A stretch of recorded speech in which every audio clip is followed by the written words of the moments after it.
Dalam arti yang luas, laut adalah sistem perairan samudra berair asin yang terhubung di bumi. Dilansir dari Tempo Media, laut merupakan ajang untuk mencari kehidupan bagi kedua kelompok masyarakat. Dari laut dapat dieksploitasi sumber daya biota dan abiota, serta banyak kegiatan kemaritiman yang menjanjikan dan memesona. Laut memang merupakan media pemersatu, karena melalui laut orang dari berbagai bangsa melakukan interaksi dengan berbagai macam aktivitas. Salah satunya aktivitas para nelayan di daerah pulau dan pesisir. Nelayan adalah istilah bagi orang-orang yang sehari-harinya bekerja menangkap ikan atau biota lainnya yang hidup di dasar kolam atau di atas perairan. Perairan yang menjadi daerah aktivitas nelayan ini merupakan perairan tawar, payau maupun laut. Nah, apa saja aktivitas para nelayan? Kegiatan para nelayan biasanya disibukkan dengan kegiatan mencari ikan, mencari mutiara, dan mencari rumput laut. Dalam hal ini, para nelayan mencari ikan agar tetap menjaga kelestarian ekosistem alam. Dalam berkegiatan, para nelayan tidak boleh hanya mencari keuntungan saja, tetapi harus benar-benar menjaga kelestarian alam. Menangkap ikan, langkah utama adalah harus dilakukannya pencerdasan terhadap masyarakat nelayan tentang keberlanjutan ekosistem laut, meliputi tingkat teknik penangkapan, ukuran layak tangkap ikan, dan pemahaman tentang ekosistem bawah laut. Maka dari itu, nelayan juga harus menjaga laut dari pencemaran dengan memulai kebiasaan dengan alat penangkap ikan dan ramah lingkungan.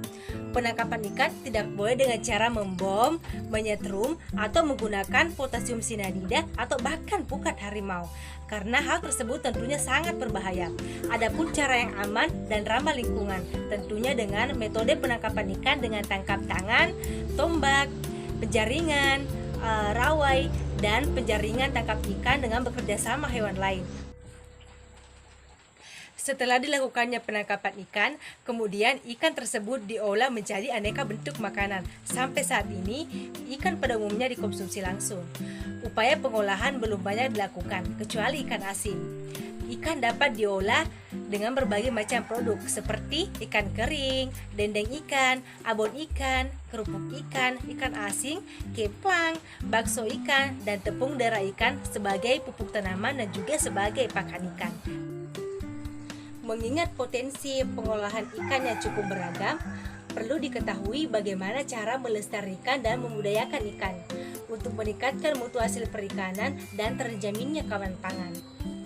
Dari olahan perikanan, maka perlu menerapkan seluruh proses budaya, mulai dari proses produksi, dan pasca produksi, dengan ketentuan yang telah ditetapkan oleh Kementerian Kelautan dan Perikanan nomor 2/Men/2007 tentang cara budaya ikan yang baik adalah: hal yang pertama, unit usaha budaya perikanan harus berada pada lingkungan yang sesuai dan terhindar dari kemungkinan terjadinya pencemaran.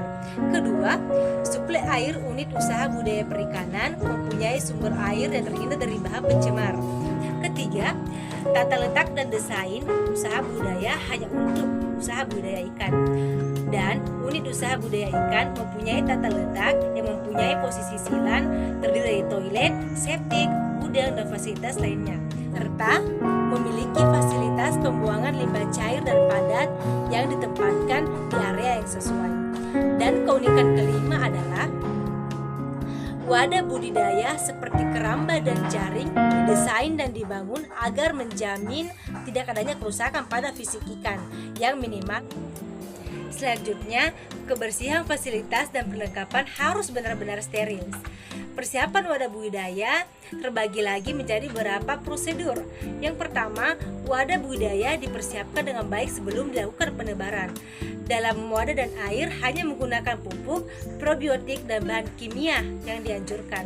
Serta pengolahan air dilakukan dengan upaya filterisasi atau pengendapan atau menjamin kualitas air, dan dilakukan pengelolaan kualitas air setelah proses produksi. Pengadaan benih. Benih juga harus dalam kondisi sehat dan bersertifikat. Serta terakhir, adanya pemberian pakan yang sesuai dengan standar. Dan juga dalam pemberian pakan bisa diberikan antibiotik, obat ikan, dan bahan kimia lainnya. dan juga berlabel dan memiliki informasi lengkap. Nah, terakhir yaitu ada panen.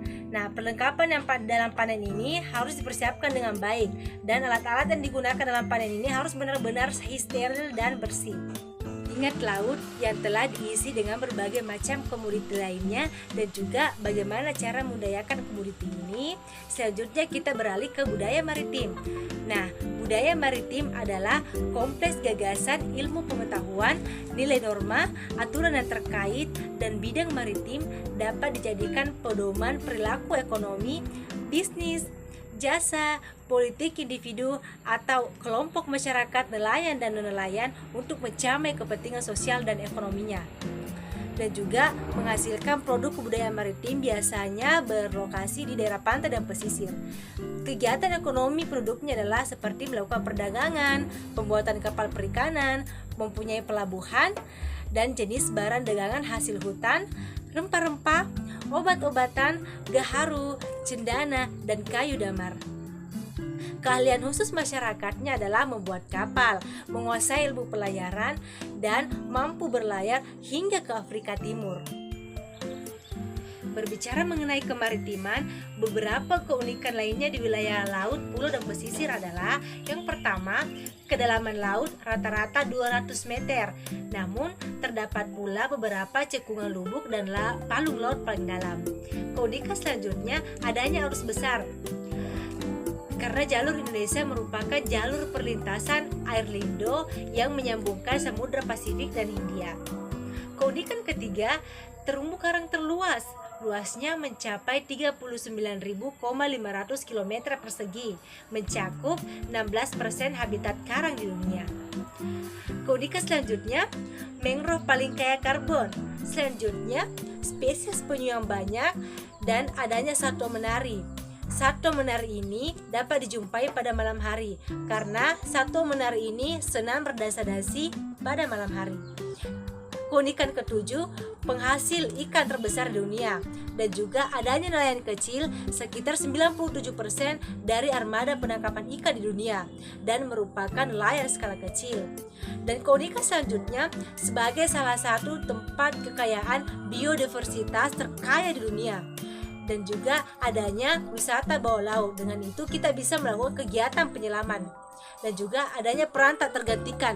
Laut merupakan peran tak tergantikan elemen rantai makanan dasar dan organisme terkait.